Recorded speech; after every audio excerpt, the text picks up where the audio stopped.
Hey, hello, and welcome to La La Land on CRN Digital Talk. I'm Brett Chapin. That's engineer Paul Madrid over there. Thanks for joining us on La La Land. This is the only nationally broadcast show by Los Angeles artists about Los Angeles artists. Another day on La La Land, Paul Madrid. Another day on La La Land.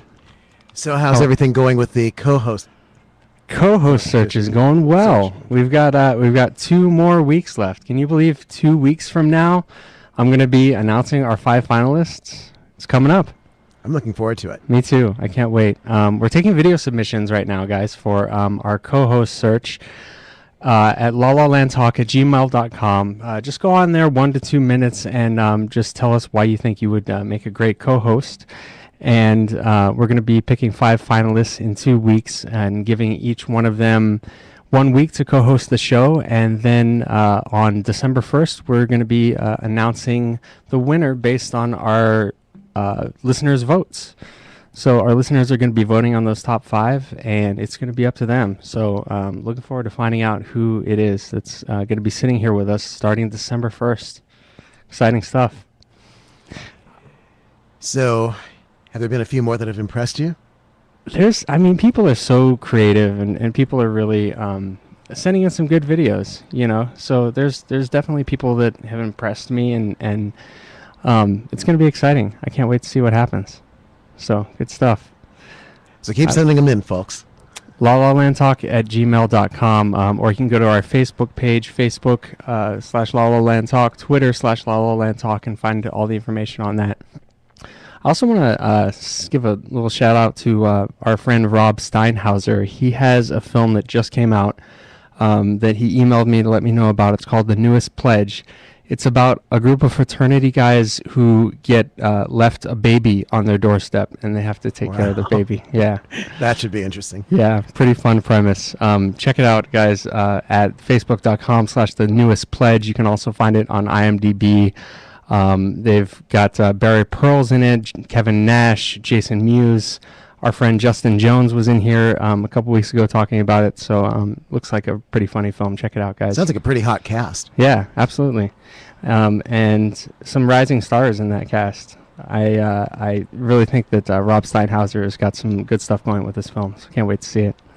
And in 2 weeks as well, we're going to be having the girls from Guides, the web series. Remember that web series that came in here and was shooting after the show a couple weeks ago? Yeah. We shot that, and I played a talk radio host in it, and we shot it here in the studio. I had a lot of fun working on it, and they're going to come in a couple weeks and tell us how it turned out. Can't wait to hear. That's going to be fun. Yes. But on the show today, we have 4 talented guests. We have Colin Mitchell and Kevin Delin of Bitter Lemons, bitter-lemons.com. They talk all things theater in Los Angeles. And we're also going to be talking to Ed Robinson and Rob Gokee of Pairings, theseries.com. It's a web series, sort of I guess you would call it a comedy web series that includes wine and food. So we're looking forward to talking to them, having them tell us a little bit more about it. If you have any questions for any of our guests, give us a call at 1-800-336-2225, 1-800-336-2225, and we'll be back on La La Land on CRN Digital Talk. Frosty the Snowman was a jolly happy soul, with a corncob pipe and a button nose and 2 eyes made out of coal. Frosty the Snowman is a fairy tale, they say. He was made of snow, but the children... So welcome back to La La Land on CRN Digital Talk. I'm Brett Chapin, and that was little Jimmy Durante, Frosty the Snowman, little ode to something that Colin Mitchell wrote earlier in the week. We're talking to the great Colin Mitchell and the great Kevin Delin of Bitter Lemons, bitter-lemons.com. And thanks for joining us, guys. Absolutely. Thanks for having me. Great to be here again. Say that again, guys. Thanks for joining us. Thanks for having us. Great to be here again. Good to have you here. Get a little closer. Colin said that I was going to be bringing something fresh and frosty today, so I brought something fresh and frosty, a little Frosty the Snowman for you. You just ran with it. I did. I'll buy you an ice cream after the show, too. That's another frosty. That's good. But thanks for joining us, guys. I wanted to have you back. Colin, this is your 4th appearance on the show. and you are the creator, one of the creators of Bitter Lemons. And this is a theater website. For those that don't know about Bitter Lemons, I think it's an interesting distinction to make that you don't actually do theater reviews. Can you tell everybody a little bit about the Lemon Meter? Right, right. The Lemon Meter is kind of tailored on the kind of the Rotten Tomatoes model, which aggregates reviews, but it's an aggregator for live theater. And basically, we just gather reviews from other sites, and then we form a score. And wherever that score falls, it gives it an overall sort of sweet or positive, or bitter, which is negative. And that's basically the Lemon Meter. We don't actually have writers who go out and review or anything like that. So you kind of do an average of what the other reviews are out there, and you put the other reviews up on the site, and the Lemon Meter is sort of an average of what those reviews are. Is that right? Exactly. Exactly. Yeah. And I find Bitter Lemons to be, I guess you would say, a little bit more irreverent than other sites that talk about theater in LA. I like to call you guys the village voice of Los Angeles theater, because the way that you speak and the writing style, it's a very sort of down-to-earth, laid-back type of writing style. It's not so strict and stringent as a site like Broadway.com or Playbill.com. What do you think makes you guys a little bit different than your typical play review website? Yeah, I mean, the Lemon Meter is basically the spine of the site. It's kind of our service part, and then we have a group of people such as Kevin, who's a recent new contributor for us, who do lots of opinion and commentary. And I don't know. I mean, for me, when I started writing on it, it was originally just me and my publisher NC, but it was mostly me, and I was kind of in a place where I just was speaking my mind, and it was almost like a sort of public memoir in a way, a running memoir. And at the time, I guess I was in kind of a place where I didn't really care what people thought about me or what I was saying. And it came across as very honest and then maybe somewhat jokey, or not taking things too seriously. And people started reading, and as far as other people who've come on and write, I like that. First, I like original voices. I like a sort of a counterintuitive nature to people. I like people who are opinionated, have no problems with their opinions. People who have thick skins, because we get a lot of people coming back at us, when we say the things that other people won't say. Mm-hmm. Yeah, I think it's an interesting way to engage people and get people involved. We've gotten people have emailed us sometimes when you've been on the show and given us the why are you guys having him on the show? Wait a second. But the thing is, I think it's so important to have a voice such as yours in LA I want to theater. know who those people are. Yeah, well, I'll give you a list after Okay, the show. afterwards. But I mean, I stand by the decision to have you on, because I think anybody that's promoting theater, whether your opinions are popular or not, deserves to be heard and should be given recognition, because they're giving recognition to the Los Angeles theater. Yeah, and I have often run into people. There's something I posted today, which is about the theater, a conglomeration of theaters down on Theater Row called the Complex, and it was fairly disparaging and of that place. And I probably got about 30 emails today offline. No one wanted to do it publicly, but they were like, "Thank you, amen. I was there." Story after story after story after story. So. And I've often had people say, "Well, you say the things that we can't say because we're in the business. I'm the guy who's out in the community. I can't, I can't. We can't say those things, but you are saying those." And it puts me in kind of a tough place sometimes. But whatever. I don't really care. and one of the like Kevin, who's come on now is we've had a couple of skirmishes before he even started writing for us, and I like that. It was like I'm not the final say on these things. The idea is to provoke conversation, and I like that. I don't mind when people disagree with me. It's a good thing. Right. I mean, that's what this country is about. You're supposed to be able to give your opinions, and whether they're popular or not, they are your opinions, and you're entitled to them. Yeah. And Kevin, you just started working with Bitter Lemons pretty recently, right? About a month ago, yeah. Great. Tell us, you were talking about an article that you wrote recently regarding a show, Under My Skin. Do you want to tell our audience a little bit about that? Sure. In the theory that good opinions it's good to get opinions out there, I actually did a critique on the critics, and that had a little bit of a sort of a backlash. Basically, I saw a bunch of reviews come out on this show that I was at, you were at as well, where it was a comedy, and there was a lot of audience reaction. There was a lot of laughter, and when you go to a comedy and you hear, as a comedy writer, that's the first and most important metric. If there's crickets, that's bad. Sure. But if people are laughing, and you can tell when people are laughing and engaged, it doesn't matter if half the jokes fall flat. If half of them are getting the audience engaged, you've won. And especially the LA Times, Charles McNulty came out and savaged the show to the point where you would have thought that there were crickets in the audience, or from the audience. And my mother, who was a huge fan of The Nanny, and those executive producers and writers wrote this particular show, would have loved this show. And had she just opened up the LA Times, and not gone to a place like, say, Bitter Lemons, where you see lots of other reviews, she wouldn't have gone. And that would have, part of the problem with that column was a number of people thought that I was saying McNulty wasn't allowed his opinion, which wasn't the case at all. He just had to put it in context of he didn't like it, but there were lots of other people that found this humor funny.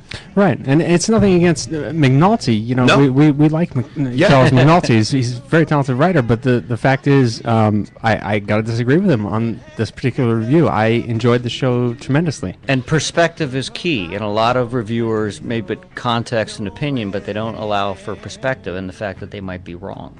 True. Like I said, if people are laughing, the comedy wins, and people need to know that, even if you didn't find it funny. We're talking with Colin Mitchell and Kevin Delin of Bitter Lemons, bitter-lemons.com. If you have any questions, guys, make sure you give us a call at 1-800-336-2225. We'll be back on La La Land on CRN Digital Talk.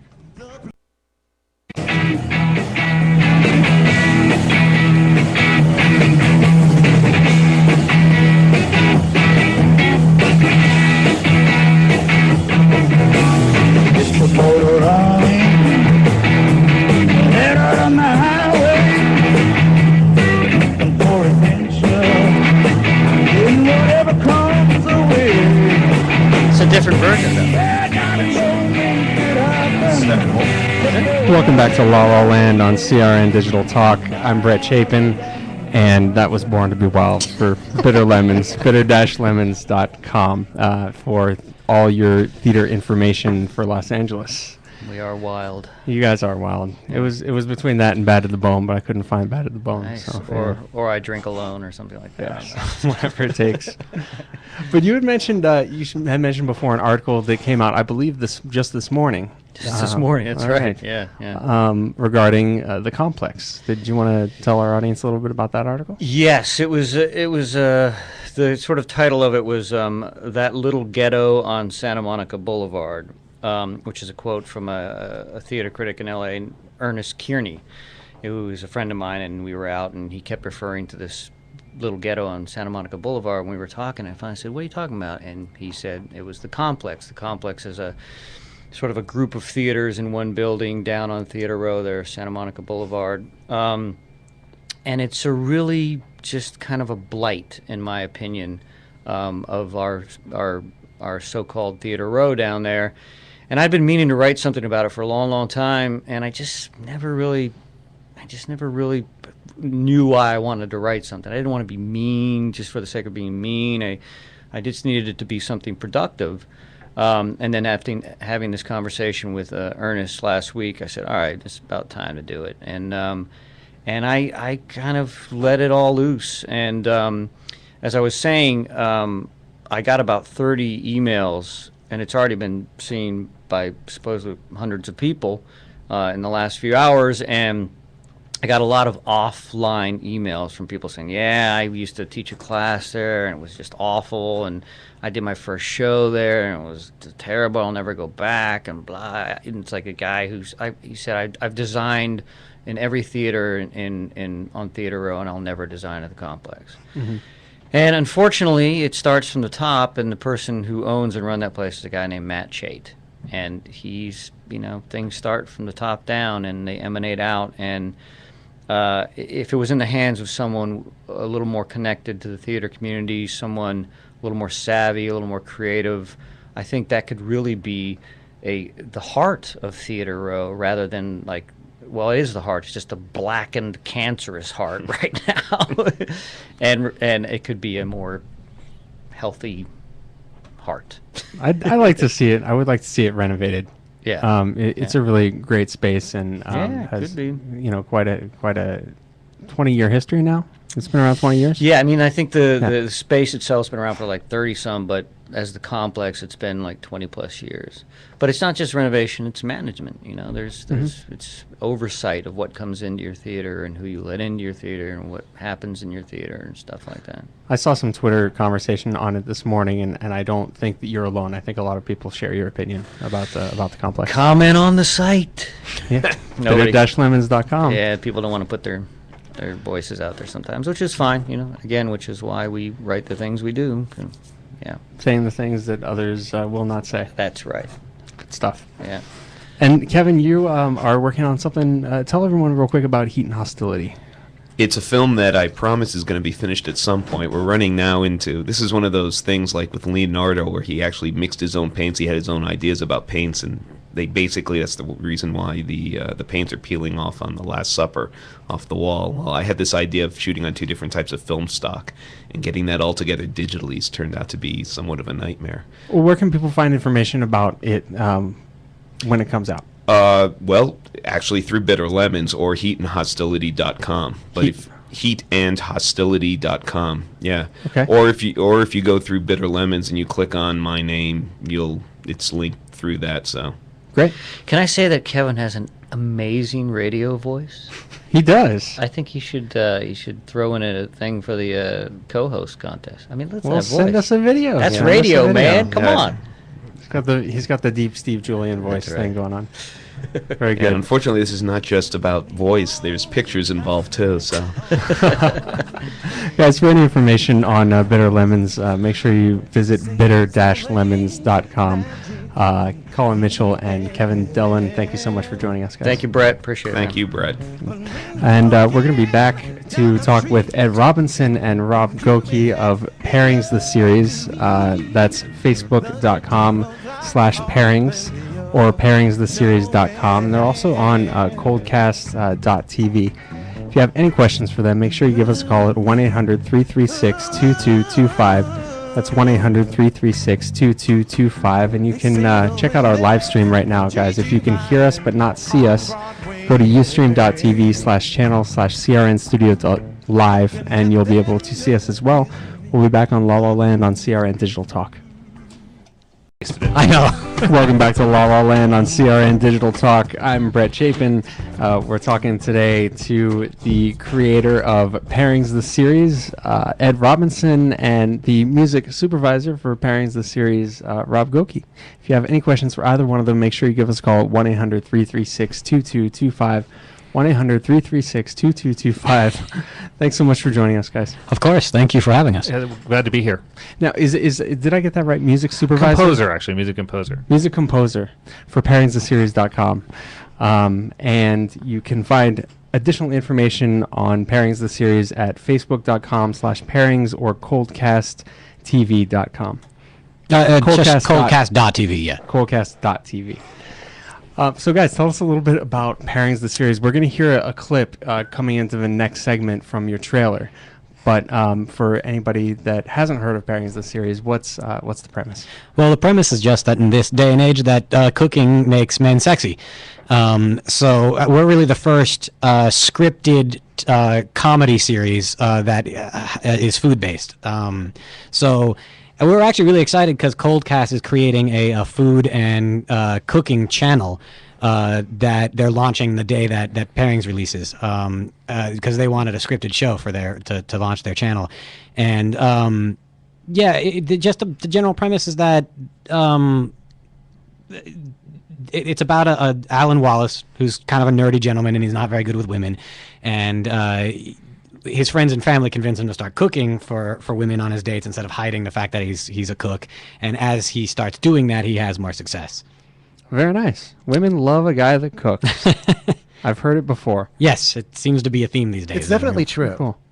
I think so. Yeah, definitely. And did the premise come from your personal life? Do you cook? Yeah, if you've yourself? met my wife, she's a lot more attractive than I am. So that's I'm pretty sure because I cook really well is the only reason that she sticks around. So I think you're very There you attractive, Ed. That's why I took this gig. Nice. So it is based on your life, and you have had these experiences yourself. yes, the story in general is very personal to me. As you watch the series, you'll see a lot of things that, while it's not necessarily completely based off of my life, all the themes are very similar to things that have happened to me. Very cool. And Rob, how did you get involved in doing the music composition? Well, Ed and I have known each other in the web series world in the past, and we run in the same circles. So I was the first person that he called, or at least that's what he tells me. I was probably like the 8th person that he called. Very nice. I feel like we have to settle for Rob. All right. I had to pay him in order to score this. So immediately when he sent me the scripts, I loved it, and he calls it a comedy, but there's a lot of drama in there too, and that's what appealed to me.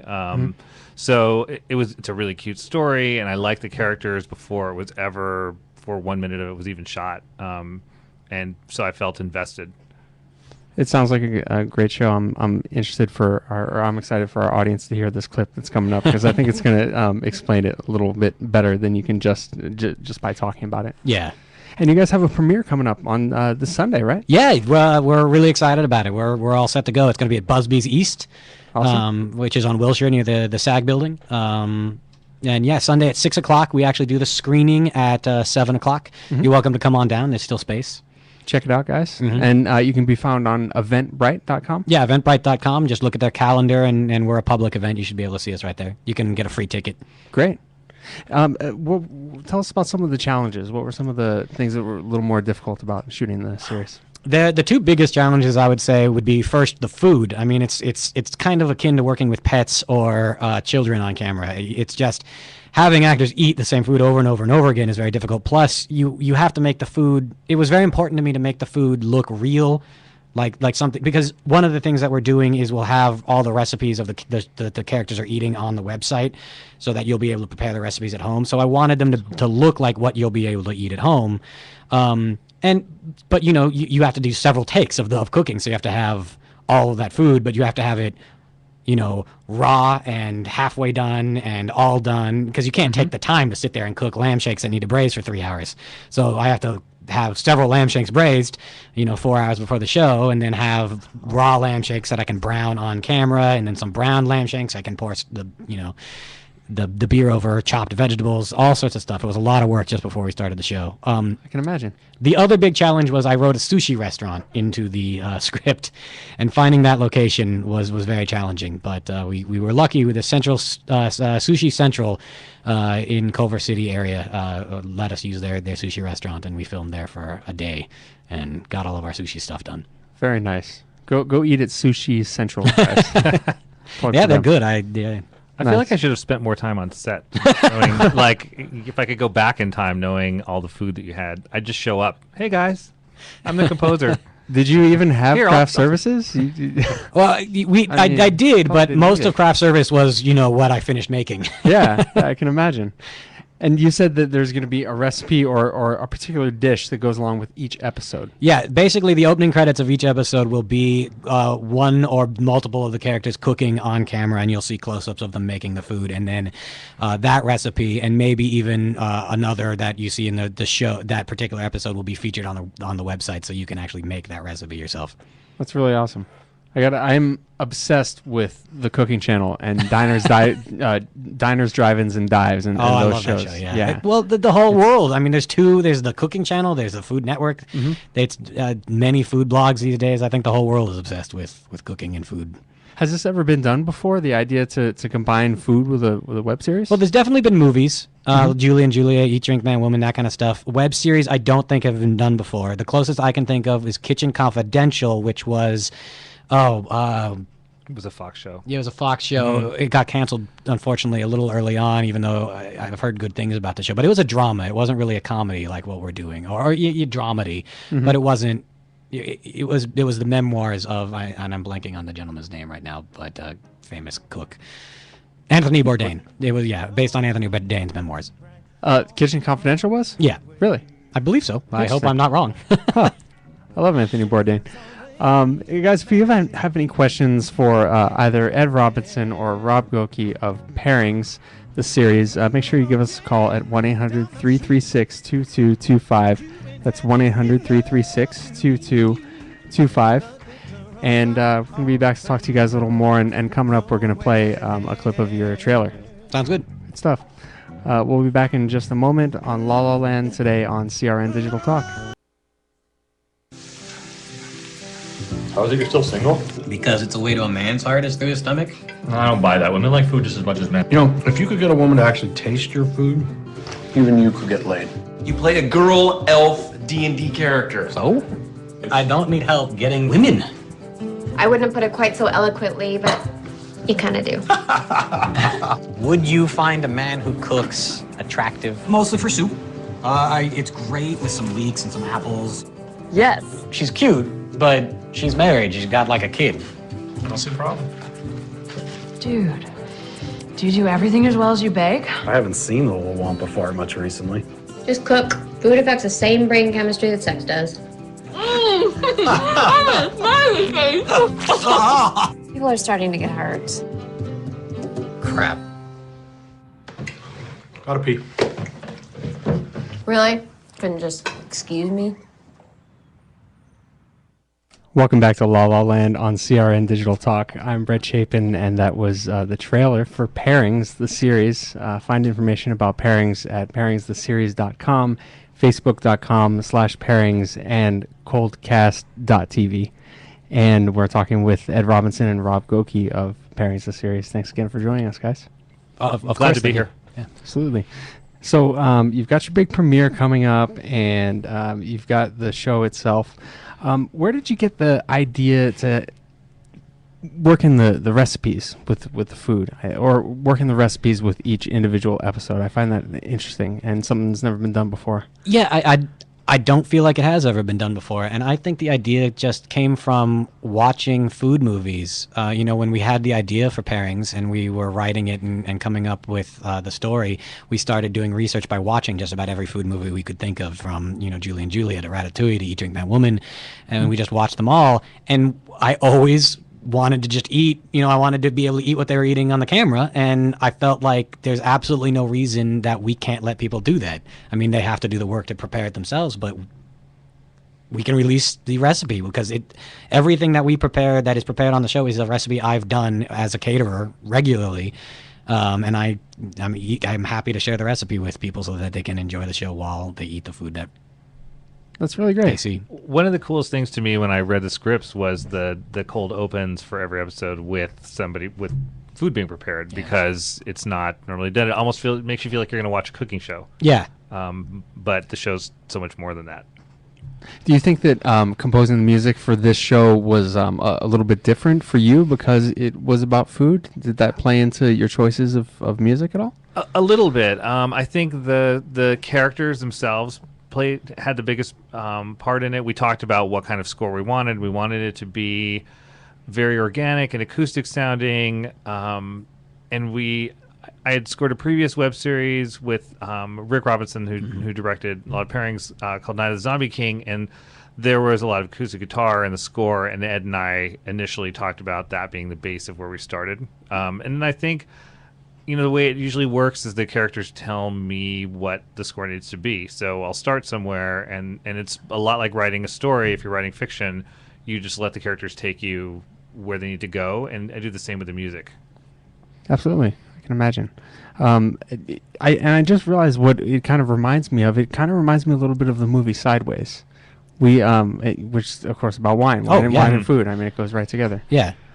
Do you think that something like writing a show that has to do with wine, or excuse me, a show that has to do with food, do you think that is a bit of a challenging rather than writing something that has nothing to do with food itself, or is maybe a comedy? Do you think it's I actually think writing about the food helped me write the series, because I started from something that I knew so well that I really tried to make the episodes, while they're not always a plot point, I feel like the recipes are a theme for each episode, and it was something that launched me into writing each series. So if anything, it was less of a challenge and more something that really helped me write, because this was really my first effort in a long time writing. Since screenplay writing classes in college, I haven't really done anything. My brother's an accomplished writer, but the recipes were what the food that they're making was the inspiration for the show, because that launched me into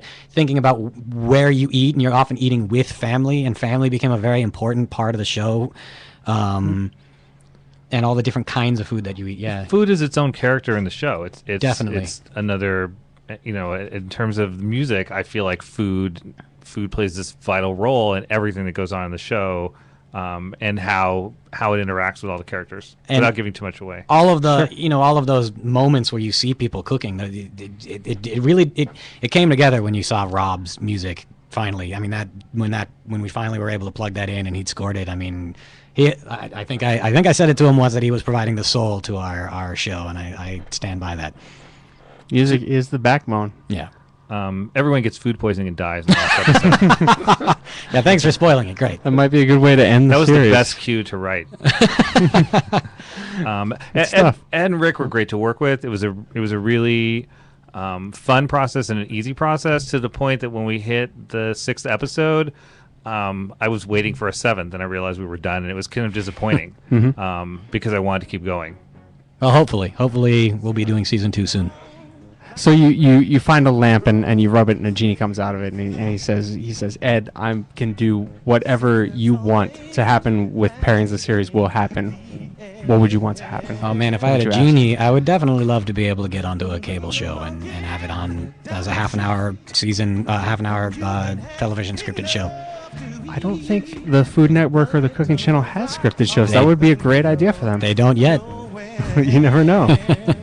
Pairingstheseries.com. We're going to be back in just a minute to talk to you guys a little bit more about that. If you have questions for Ed Robinson or Rob Gokee of Pairings the Series, make sure you give us a call at 1-800-336-2225, 1-800-336-2225, and we'll be back on La La Land today on CRN Digital Talk.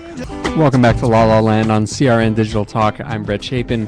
We're talking with Ed Robinson, the creator of Pairings the Series, and Rob Gokee, the music composer for Pairings the Series. If you have any questions for either one of them, make sure you give us a call at 1-800-336-2225, 1-800-336-2225. And I was going to get into some other stuff here, but we just jumped on something interesting, so I thought maybe we would start talking about that. Rob, you wrote a book about Twitter? Yes, I did. A couple years ago. It's called In the Belly of the Fail Whale. It's about my first year on Twitter. Basically the book's broken up into 12 months and how it literally was life-changing for me. I get like 95% of my work from Twitter. I do too. I mean, before hang on one second. Of course. We still got the music, Paul Madrid. Okay, sorry. Go on. I went through a really rough patch and a breakup when I first was on Twitter, and I decided to use Twitter as a place to vent, not in a depressing emo way, but in a sarcastic, my life sucks kind of way, and thinking that people were going to unfollow me, and it actually backfired, and I started getting more followers, and more followers turned into people that were filmmakers, and I started getting more meetings, and it just became this snowball. And at the same point, I met a producer who I became friends with, and she and I spent a lot of time talking, and eventually I asked her out, and been moved in together, and now we're married. So it's really cool. Yeah, Twitter's definitely been a huge part of my life in the last 3 years. And honestly, it's been the same kind of thing for me. I mean, I got my first job through a friend doing a catering, a web series. They need to feed people on set, and so I did the catering. But after that, I started getting on Twitter and things and Facebook, and that was how I started getting more jobs. People knew they'd either been on set and had my food, and they found me through Twitter, or they tweeted about me. You know, there were just long. I think that's actually why I joined Twitter, was because I heard there was everyone was talking about my catering on Twitter, and so I joined Twitter to be able to promote myself. And almost a lot of my work comes that way. It's really cool. Twitter's a big part of the reason this show exists as well. I mean, it's huge for people. Much better than Facebook. I agree. And to get back to me working on so many sets, one of the great things about that, just really fast, was because I'd done so many different independent films, worked on independent films and web series, I knew who I wanted to work on Pairings. So I really feel like I was able to handpick and approach the best of the best, like Rob, like my cinematographer, Seth Johnson. I was just the people I was able to bring into Pairings are why I think the show is really going to be special and looks like a very high quality production. Yeah, you guys are great about using your social media to get the word out there. Yeah. Your Twitter, your Facebook, and raised all our money of Kickstarter that way. Yeah, very nice. You raised $8,000. $8,000. Wow, it was a full-time job. Believe me, I know. So your premiere is coming up at Busby's West. For information on that, you can go to either your Facebook page, Facebook/Pairings, or Eventbrite.com. Yes, all of those will work. And that's on Sunday starting at 6 o'clock. Yep. Yeah, and the screening will be at 7. Awesome. Ed Robinson and Rob Gokee, thanks so much, guys. Thanks for having us. Thank you for having us. Guys, next week, we are going to be talking to Doug Clayton of the LA Stage Alliance, as well as the creators of a film called Parallel Avenue, an excellent short film. Just came out, just premiered, and we're very much looking forward to talking to the creator and 2 actors from that. Until next week, before I go to that, I'll just tell you that you should find us at Facebook, on facebook.com/LaLaLandTalk, Twitter on twitter.com/LaLaLandTalk, and send in your video submissions for our co-host search to lalalandtalk@gmail.com. And until next week, I'm Brett Chapin. That's engineer Paul Madrid over there. This show is produced by Paul Stern. This is La La Land on CRN Digital Talk, and we'll see you at the top.